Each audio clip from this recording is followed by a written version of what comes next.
आज इस वीडियो का टॉपिक है हमारा nature of compound of carbon family, silicon carbide and silicon. सबसे पहले हम बात कर रहे हैं नेचर ऑफ कंपाउंड्स के बारे में।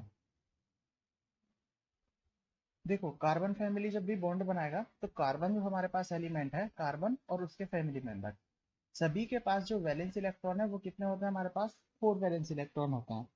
तो ये 4 वैलेंस इलेक्ट्रॉन को इजीली रिमूव करना ऑक्टेट कंप्लीट करने के लिए या 4 इलेक्ट्रॉन को एक्सेप्ट करना, दोनों ही बहुत इजी काम नहीं है। तो कार्बन फैमिली के मेंबर क्या करते हैं? 4 इलेक्ट्रॉन शेयरिंग करके हमेशा कौन सा बॉन्ड बनाते हैं? कोवलेंट बॉन्ड बनाते हैं।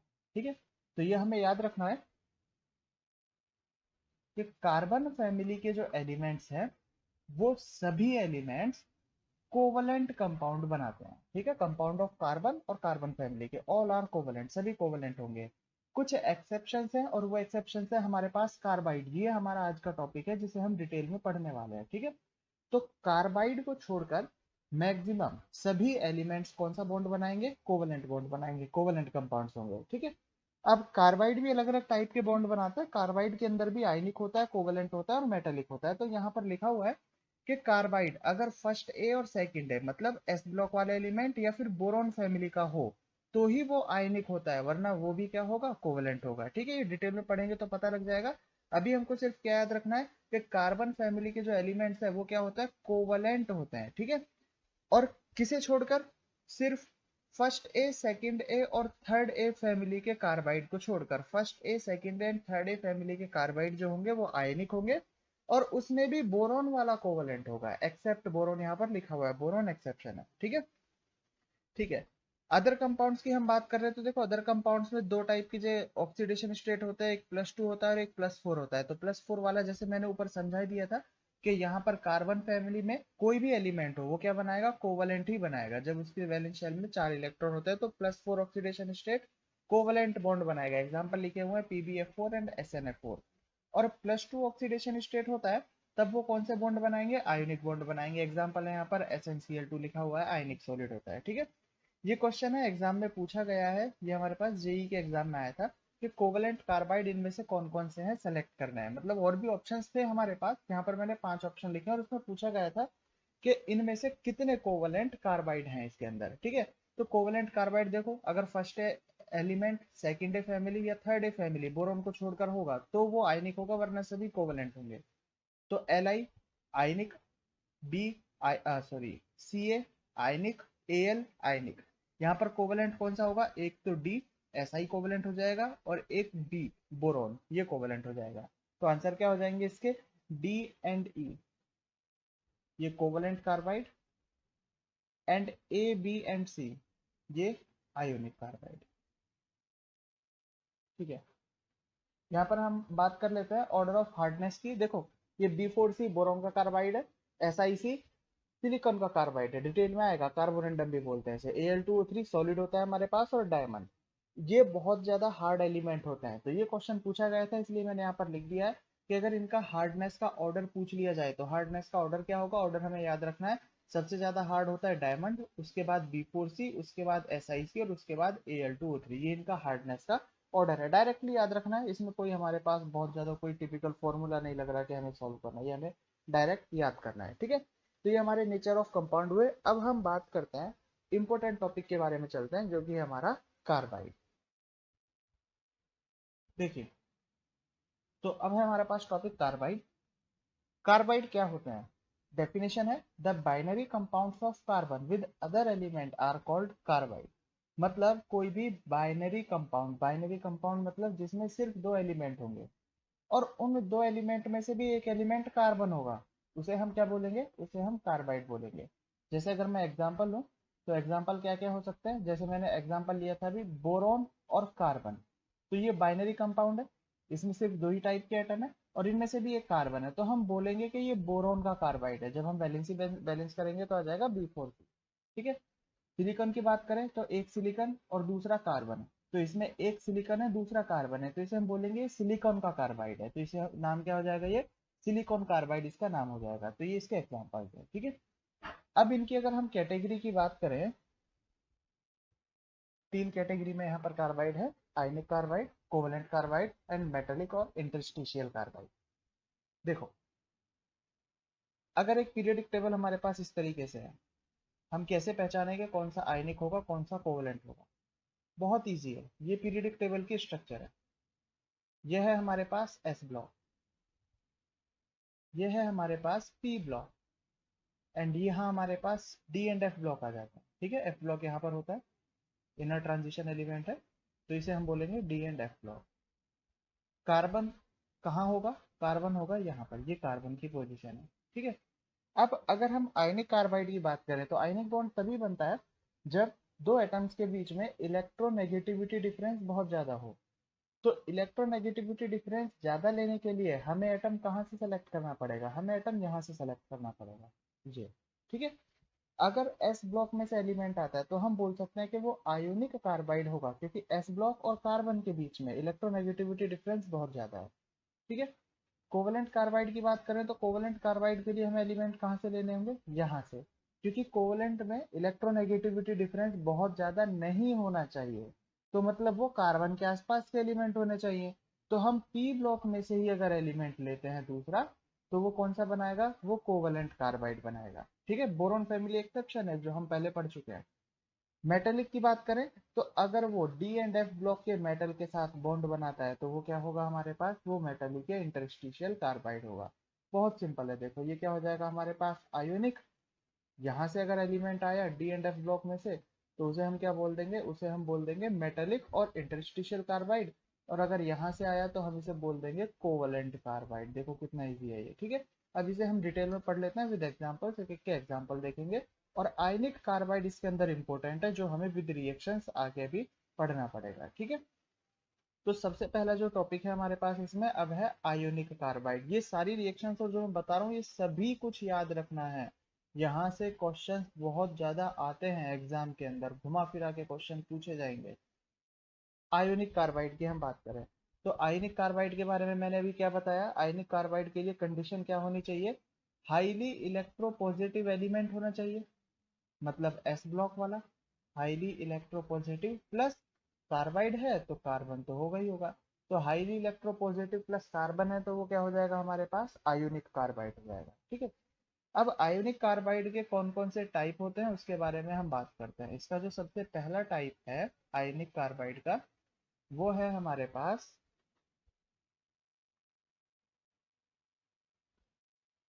मीथेनाइड।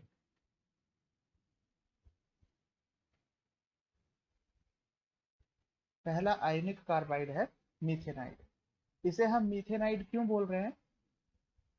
डेफिनेशन से यहाँ पता लग जाएगा अभी जब हम डेफिनेशन की बात करेंगे। देखो, मीथेनाइड की डेफिनेशन है, अगर इसकी रिएक्शन हम H2O के साथ में कराएं तो ये मीथेन गैस देता है। मतलब ऐसा कोई भी कार्बाइड जिसकी रिएक्शन H2O के साथ में कराई जाए, मतलब हाइड्रोलिसिस कराया जाए, और वो मीथेन गैस रिलीज करे, तो उसे हम क्या बोलेंगे? उसे हम बोलेंगे मीथेनाइड। ठीक है, तो हम लिख सकते हैं यहाँ पर give CH4 gas on reaction with H2O। H2O के साथ रिएक्शन करने पर क्या दे रहा है? वो CH4 दे रहा है। ठीक है, एग्जाम्पल क्या होंगे इसके? देखो, एग्जाम्पल है जैसे हमारे पास एल्यूमिनियम का कार्बाइड Al4C3, इसकी रिएक्शन जब H2O के साथ में कराएंगे तो यहाँ से जो प्रोडक्ट बनेगा वो प्रोडक्ट बनेगा हमारे पास aluminium hydroxide plus methane gas. Methanide है तो मीथेन गैस यहाँ से रिलीज हो रहा है। यहाँ से क्वेश्चन इस तरीके से पूछे जाता है कि वो हमें बहुत सारे ऑप्शन देगा। जैसे एडवांस में क्वेश्चन आया तो कंटिन्यू 10-12 एलिमेंट यहाँ पर लिख देगा, 10-12 टाइप के कार्बाइड लिख देगा, और पूछेगा कि इनका हाइड्रोलिसिस करने पर कौन कौन से ऑप्शंस इनमें से CH4 गैस दे सकते हैं या एसिटिलीन गैस दे सकते हैं या प्रोपेन गैस दे सकते हैं। ठीक है, इस तरीके से अलग अलग टाइप से गैसेस पूछी जाएंगी, तो यहाँ पर हमें रिएक्शंस याद रखनी है। बैलेंस रिएक्शन की बात करें तो यहाँ 12H2 आ जाएगा। बैलेंस वैसे यहाँ पर जरूरी नहीं है, अगर लिखना चाहें तो हम लिख सकते हैं, तुम खुद भी कर सकते हो। तो एल्यूमिनियम क्या होगा? मीथेनाइड होगा। ठीक है, दूसरा है हम बेरिलियम की बात करें तो Be2C प्लस, जब इसकी रिएक्शन कराई जाएगी H2O के साथ में तो यहाँ से बनेगा हमारे पास बेरिलियम का हाइड्रोक्साइड प्लस मीथेन गैस यहाँ से रिलीज हो जाएगी। ठीक है, तो ये मीथेनाइड का एग्जाम्पल है। दूसरा है हमारे पास इथेनाइड। अब नाम से पता चल गया होगा कि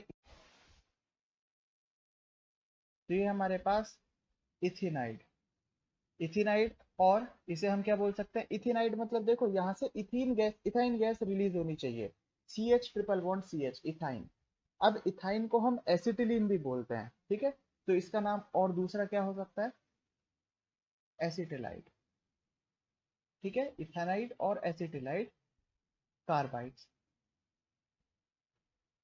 डेफिनेशन की बात करें तो डेफिनेशन क्या हो जाएगा, सिंपल, यहाँ से इथाइन गैस रिलीज होनी चाहिए, give C2H2 on reaction with H2O। बहुत ही सिंपल चीज है, देखो सिर्फ केमिकल रिएक्शन यहाँ पर याद रखनी है हमें, कोई डिफिकल्ट चीज नहीं है। कौन कौन से हो सकते हैं, कैल्शियम कार्बाइड, ये ऐसा कंपाउंड है जिससे लगभग सभी एग्जाम में हर ईयर क्वेश्चन पूछा जाता है, CaC2 को घुमा फिरा के, या तो इसकी स्ट्रक्चर पूछा जाएगा, या इसका नेचर पूछा जाएगा, या फिर इसका नाम पूछ लिया जाएगा कि इथेनाइड में आएगा या मिथेनाइड में आएगा, हाइड्रोलिसिस करने पर कौन सी गैस रिलीज करेगा, बहुत क्वेश्चन इससे पूछे गए हैं। तो हमें याद रखना है कि कैल्शियम कार्बाइड का जब भी हाइड्रोलिसिस कराया जाए तो ये क्या देगा, यहाँ से ये यहाँ से calcium hydroxide plus C2H2 release कर देगा, बहुत इंपॉर्टेंट है ये हमारे पास, ठीक है। हाँ, दूसरा देखो, एल्यूमिनियम का कार्बाइड है हमारे पास, Al2C2C3, सॉरी Al2C2 थ्राइस, दोनों अलग अलग है। देखो ऊपर था हमारे पास Al4C3 और ये हमारे पास Al2C2 थ्राइस है, ठीक है। प्लस 6H2O, H2O के साथ में जब रिएक्शन कराएंगे तो यहाँ से निकलेगा aluminium hydroxide plus ethyne gas, तो यहाँ से रिलीज होने वाला है ही। दोनों एल्यूमिनियम कार्बाइड में डिफरेंस क्या है, यहाँ के जो आयन है, यहाँ आयन निकलेंगे Al+3 एंड C3-4 यहाँ का आयन है, ठीक है। और यहाँ के आयन की बात करें तो यहाँ है हमारे पास Al+3 एंड C2-2। इनकी स्ट्रक्चर हम एक बार S ब्लॉक में डिस्कस कर चुके हैं, ठीक है।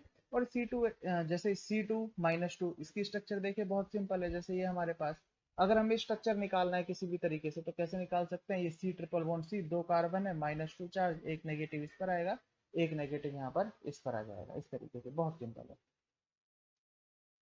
नेक्स्ट हम बात करें तो नेक्स्ट है हमारे पास थर्ड टाइप का,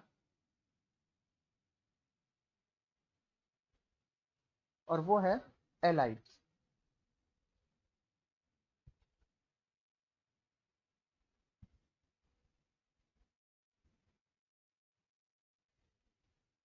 एलाइड्स में क्या होगा, वन प्रोपाइन गैस निकलेगी, एलाइड्स में कौन सी गैस निकलेगी, one propyne gas, give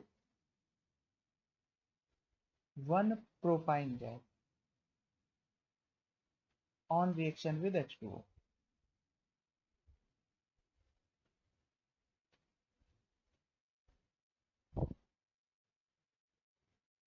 example देखते हैं हम इसके,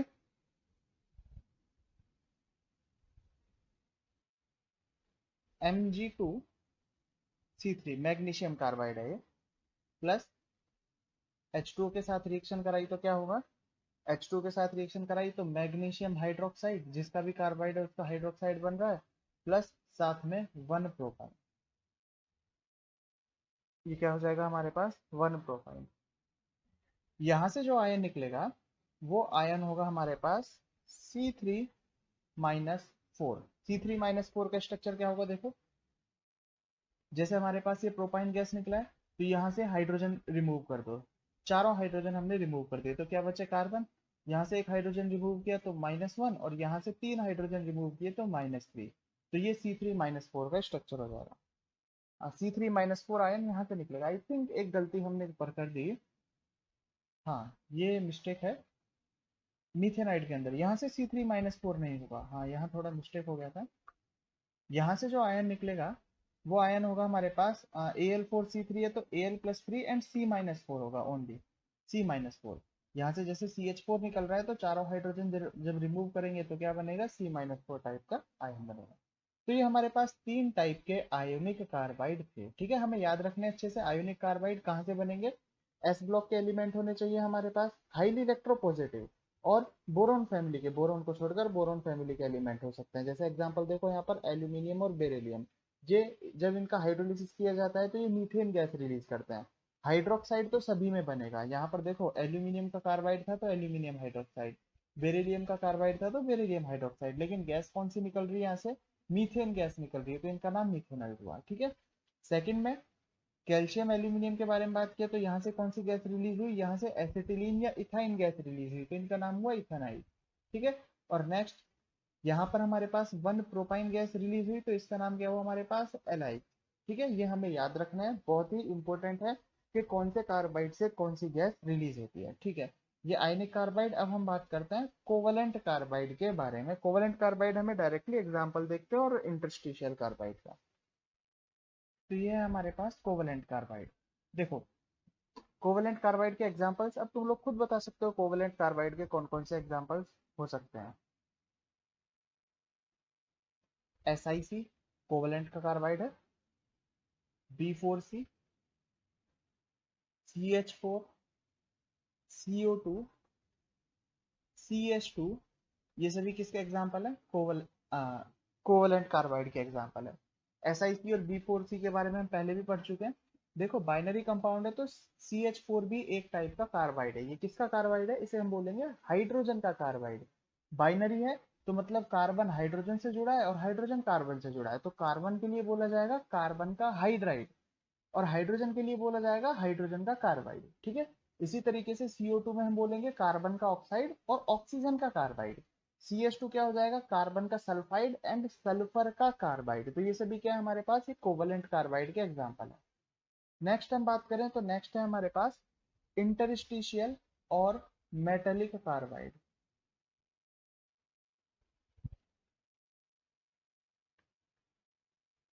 मेटेलिक कार्बाइड, इंटरस्टिशियल और मेटेलिक कार्बाइड क्या होंगे बता चुका हूं मैं।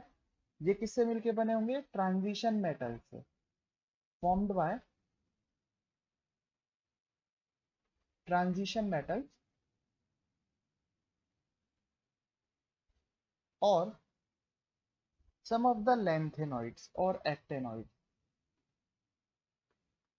सम ऑफ द लैंथेनॉइड और एक्टेनॉइड्स, या फिर हम बोल दे directly some of the F block metal, जो कि लैंथेनॉइड और एक्टेनॉइड ही होते हैं और कुछ नहीं होते। ठीक है। इसमें क्या होगा देखो, इन्हें इंटरस्टिशियल कार्बाइड क्यों बोला जाता है, क्योंकि हम बोलते हैं सॉलिड स्टेट में हमने पढ़ा हुआ है कि जो मेटल की स्ट्रक्चर होती है वो मेटल की स्ट्रक्चर एक सॉलिड फॉर्म में CCP, BCC, HCP टाइप की स्ट्रक्चर हो सकती है। उनके बीच में टेट्राहेड्रल ऑक्टाहेड्रल टाइप के वॉइड पाए जाते हैं। और जब भी कोई इंप्योरिटी डिफेक्ट किया जाता है तो इंप्योरिटी डिफेक्ट में क्या होता है कि वो इंप्योरिटी उनके लेटिस साइट के बीच में जाके फंस जाती है, लेटिस पॉइंट पर नहीं जाती, लेटिस साइट के बीच में जाकर, मतलब या तो वो वॉइड ऑक्यूपाई कर लेगी या फिर हम बोलते हैं इंटरस्टिशियल साइट ऑक्यूपाई कर लेगी। तो इसीलिए क्या बोलते हैं, इसे इंटरस्टिशियल कार्बाइड भी बोला जा सकता है। तो हम बोल सकते हैं यहाँ पर कार्बन ऑक्यूपाइज इंटरस्टिशियल साइट, यहाँ पर कार्बन क्या करता है, इंटरस्टिशियल साइट ऑक्यूपाई कर लेता है।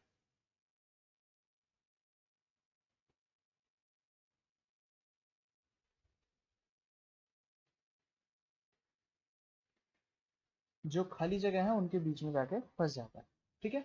एक चीज का ध्यान रखना है, जब भी ये इंटरस्टिशियल साइट होती है सॉलिड के केस में इम्प्योरिटी डाली जाती है तो इम्प्योरिटी किसी में मिक्स की जाती है ताकि उसकी स्ट्रेंथ बढ़ जाए, इसीलिए इम्प्योरिटी मिक्स की जाती है। तो ये जो मेटेलिक कार्बाइड है ये बहुत हाईली स्ट्रेंथ के होते हैं, मतलब इनके जो मेल्टिंग पॉइंट है वो बहुत ज्यादा होते हैं और ये बहुत हार्ड होते हैं, ध्यान रखना इस चीज का। ठीक है।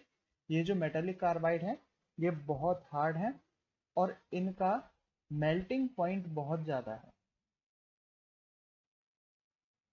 काम कहाँ आते हैं, कटिंग टूल्स के अंदर बनाने के काम आते हैं। जो कटिंग टूल्स, पत्थर काटने की मशीन आती है, पत्थर काटने की मशीन में देखा होगा तुमने, तो पत्थर काटने की मशीन में टूल्स लगे होते हैं बाहर की तरफ, वो टूल्स बनाने के काम आते हैं। या फिर ये ग्राइंडिंग के अंदर काम आता है। ग्राइंडिंग किसकी, पत्थरों की ग्राइंडिंग करने के, पत्थरों की या फिर आयरन की किसी भी मेटल की ग्राइंडिंग करने के ये काम आते हैं। ठीक है। तो ये मेटेलिक कार्बाइड है। तो ये हमारे पास कार्बाइड कंप्लीट हुआ डिटेल में, हमें सिर्फ इतना ही पढ़ना था, जिसमें सबसे ज्यादा इंपॉर्टेंट हमारे पास आयोनिक कार्बाइड था। अब नेक्स्ट है हमारे पास सिलिका कार्बाइड, सिलिकॉन कार्बाइड भी बोलते हैं उसे, सिलिकॉन कार्बाइड।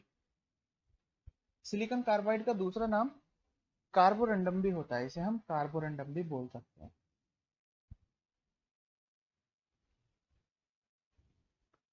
सिलिकॉन कार्बाइड को ही कार्बोरंडम बोला जाता है। ठीक है, देखो सिलिकॉन कार्बाइड की हम बात करें कि इसकी प्रिपरेशन कैसे की जाती है, तो प्रिपरेशन में मैं यहाँ पर सिर्फ केमिकल रिएक्शन लिखूंगा। बाकी देखो प्रिपरेशन में क्या होता है, इसमें इसमें हम लोग एक इलेक्ट्रिक फर्नेंस लेते हैं, उस इलेक्ट्रिक फर्नेंस के अंदर कार्बन के इलेक्ट्रोड लगाए जाते हैं। ठीक है, और उस कार्बन के इलेक्ट्रोड में उन दोनों के बीच में बहुत सारी सैंड और बहुत सारा सॉल्ट मिक्स कर दिया जाता है। ऐसा बोल सकते हैं कि हमारे पास ये है। ठीक है, अब इसके अंदर क्या होता है, कार्बन के इलेक्ट्रोड लगाए, ये कार्बन के इलेक्ट्रोड है इलेक्ट्रिक फर्नेस में,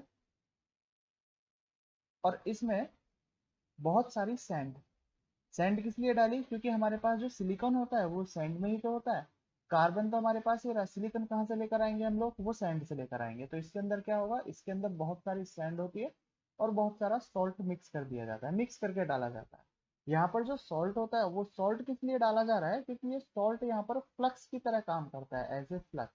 ठीक है, तो याद रखना है कि इलेक्ट्रिक फर्नेस में जब कार्बन के बीच में इलेक्ट्रोड में सैंड और सॉल्ट डाल के इलेक्ट्रिसिटी फ्लो की जाती है, तो वहां से कार्बोरंडम बन जाता है। अब कार्बोरंडम के लिए केमिकल रिएक्शन क्या होगी, देखो सॉल्ट का मैंने बताया तो एज ए फ्लक्स काम करता है, तो केमिकल रिएक्शन तो करेगा नहीं, chemical reaction only sand, sand मतलब सिलिका, और कार्बन इन दोनों के बीच में होगी। तो हम यहाँ पर बोल सकते हैं सिलिका, सिलिका का फॉर्मूला होता है SiO2 प्लस कार्बन, ये मिलके बनाएंगे यहाँ से SiC प्लस 2CO। ठीक है, रिएक्शन बैलेंस करेंगे तो ये आ जाएगा 3C।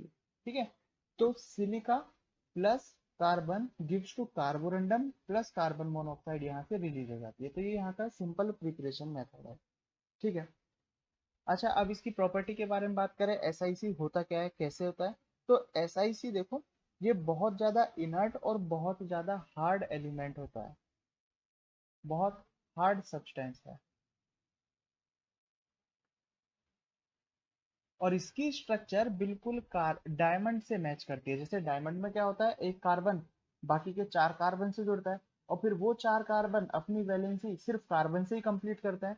तो उसी टाइप की स्ट्रक्चर यहाँ पर SiC की भी होती है। तो SiC की स्ट्रक्चर को हम बोल सकते हैं हैव डायमंड लाइक स्ट्रक्चर।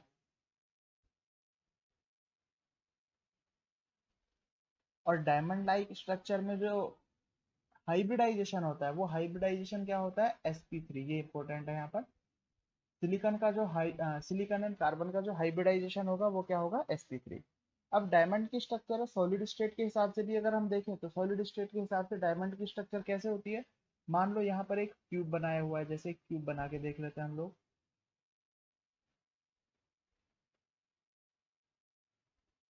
ये क्यूब है, ठीक है, तो इस क्यूब के कॉर्नर पर, इस क्यूब के कॉर्नर पर कार्बन एटम प्रेजेंट होता है, कॉर्नर एंड फेस सेंटर, मतलब CCP लैटिस किसने बनाया हुआ है, कार्बन ने बनाया हुआ है। और इसमें एक छोड़ के एक एलिमेंट पर, मतलब टोटल 8 टेट्राहेड्रल वॉइड है, तो एक छोड़ के एक टेट्राहेड्रल वॉइड पर सिलिकॉन प्रेजेंट होता है, जैसा हमने ZnS में पढ़ा था।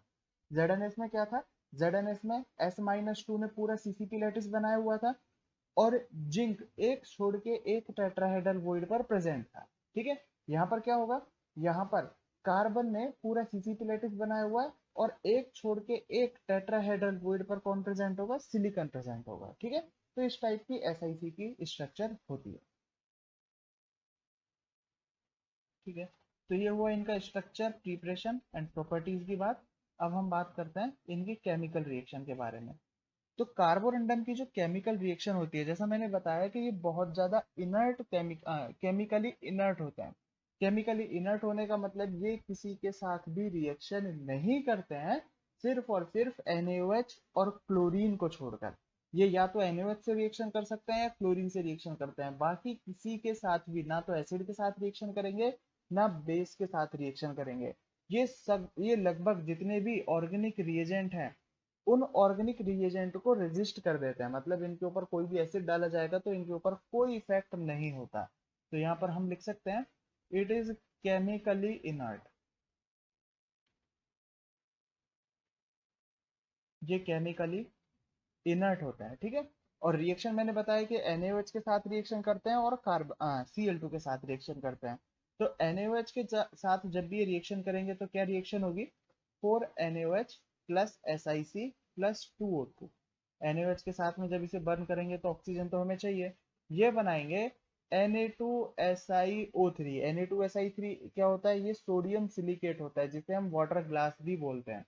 साथ में बनेगा हमारे पास Na2CO3 प्लस H2O। ठीक है, ये इसकी रिएक्शन है, ध्यान रखनी है हमको, ये रिएक्शन याद रखनी है।